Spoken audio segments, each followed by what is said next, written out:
Olá a todos, sejam muito bem-vindos a mais um Dia de Mente Saudável. Eu sou Luiz Augusto Malta, médico pela UFMG em 2000, psiquiatra pelo Hospital das Clínicas da UFMG em 2003. Esse é o canal Mente Saudável. Eu gostaria de te pedir para poder se inscrever no nosso canal, para a gente chegar aos 1000 inscritos e ter ferramentas disponibilizadas pelo YouTube aí. Se você estiver gostando muito do conteúdo, visite www.metodomentesaudável.com.br que vai ter um conteúdo mais estruturado lá, tá bom? Vamos falar do assunto de hoje então, que são os psicopatas, né? Pelo menos uma vez por semana eu recebo aqui no consultório alguém com essa pergunta: será que fulano é psicopata? O que é um psicopata? O que caracteriza um psicopata? Então é um tema muito fascinante, né? Desde o estelionatáriozinho ali que vai chantagear alguém até o serial killer, né? Passando pelo parceiro que maltrata a parceira ou vice-versa, né? Passando pela tortura psicológica, pela chantagem emocional, até pela violência física. Muitos chamados psicopatas estão relacionados aí. Então, um espectro muito amplo, não existe o diagnóstico do psicopata mais, né? O que existe são diagnósticos de transtorno de personalidade. Então, o que normalmente a gente chamava antigamente de psicopata está ali na personalidade associal, né? Ou personalidade antissocial, pessoa que não tem a capacidade de seguir as regras da sociedade, né? Personalidade emocionalmente instável e personalidade emocionalmente instável do tipo borderline. A gente não vai entrar muito nos diagnósticos desses transtornos de personalidade, porque envolvem muitas sutilezas e esse vídeo ficaria muito longo, né? Mas, de um modo geral, essas pessoas, né, que sofrem desse tipo de transtorno de personalidade, cujo conjunto caracteriza o que a gente chamava de psicopata, são pessoas que têm uma necessidade muito grande de noradrenalina, né? Essas pessoas precisam viver fortes emoções o tempo inteiro.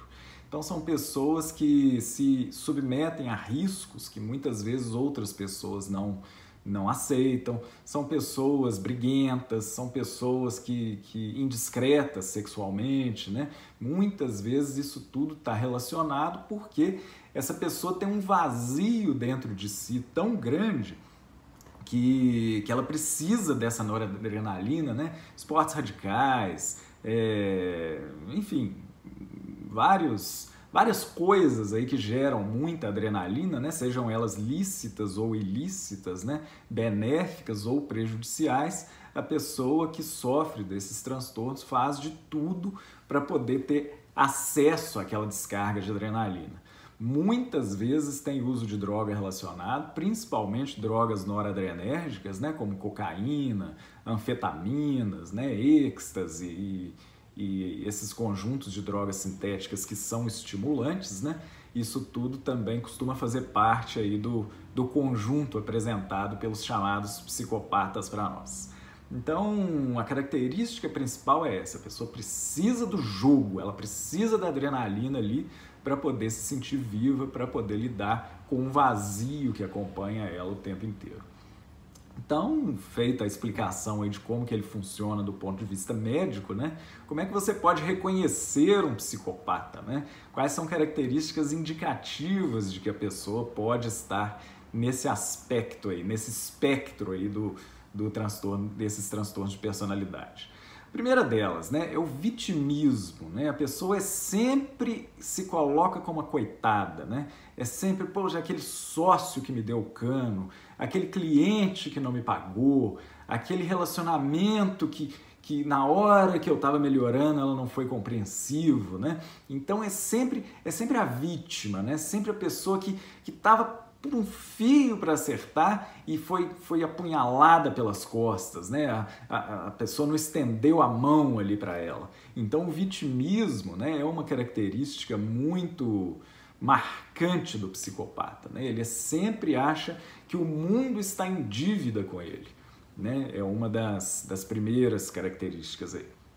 Segunda, a impulsividade, né? A pessoa faz, depois ela pensa, né? Ela normalmente é uma pessoa muito inconsequente, passa por cima de regras, passa por cima de ética, de valores e tudo, para conseguir o que ela quer. Então essa impulsividade, né, fala muito a favor daquela busca por adrenalina que eu descrevi para vocês.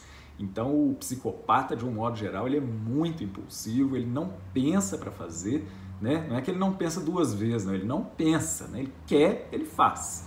Ele quer comprar um carro caro, importado, não sei o que, para ser o bacana no final de semana, mesmo que ele não tenha a menor condição de fazer isso, ele compra. Depois ele vê o que ele faz. Né? Então a impulsividade é uma característica muito marcante dos psicopatas. Né? Então, vitimismo e impulsividade. A terceira característica, ausência de empatia, né? O psicopata muitas vezes ele é muito sedutor, né? Ele tem um papo muito legal, ele te envolve, ele parece muito interessado em você. Você acha que muitas vezes você acha que ele é seu melhor amigo. Pô, eu conheci esse cara, que cara legal e tudo.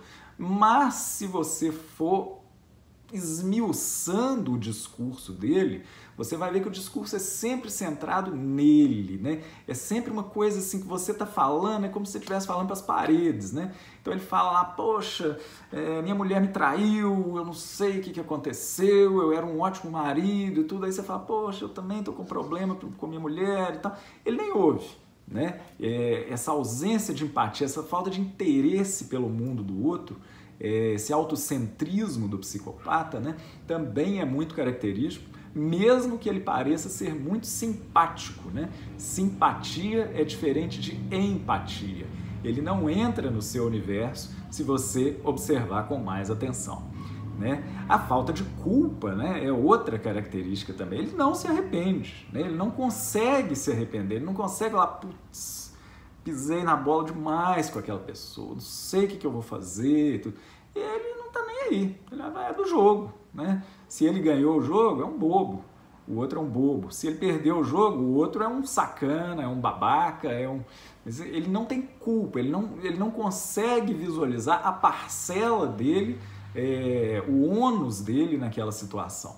Né? Então a ausência de culpa é outra característica marcante do psicopata, além do vitimismo, além da impulsividade e além da falta de empatia. Né? E isso tudo caracteriza o quê? Uma personalidade extremamente autocentrada, né? Extremamente narcisista. Né?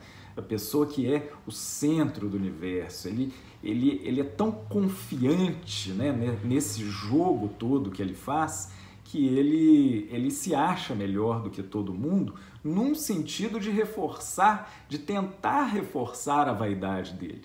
Porque se a gente for esmiuçar também a estrutura de personalidade, vai ver que a autoestima dele muitas vezes é muito baixa. Né? É uma pessoa que precisa dessa adrenalina, precisa dessa afirmação, e ele precisa se sentir melhor do que todo mundo e tudo, porque no fundo, ele sabe que a vida dele é um grande vazio. Então, um diagnóstico muito desafiador, né? Um quadro muito desafiador. O vínculo com o profissional de saúde mental normalmente é muito ruim, porque quando a gente começa a mostrar esses traços, ele foge, né? Ele argumenta que a gente não sabe o que está falando e foge, mas quando o vínculo é bem feito, a gente consegue melhorar muito a qualidade de vida dessas pessoas e dos que estão em volta, que muitas vezes são vítimas desse jogo de sedução e dessa busca por adrenalina que os portadores desse tipo de transtorno de personalidade possuem. Tá gostando do conteúdo? Inscreva-se no nosso canal. Tá gostando muito do conteúdo? Visite nosso site. A gente se vê por aqui todas as segundas e quintas. Muito obrigado a todos e até a próxima.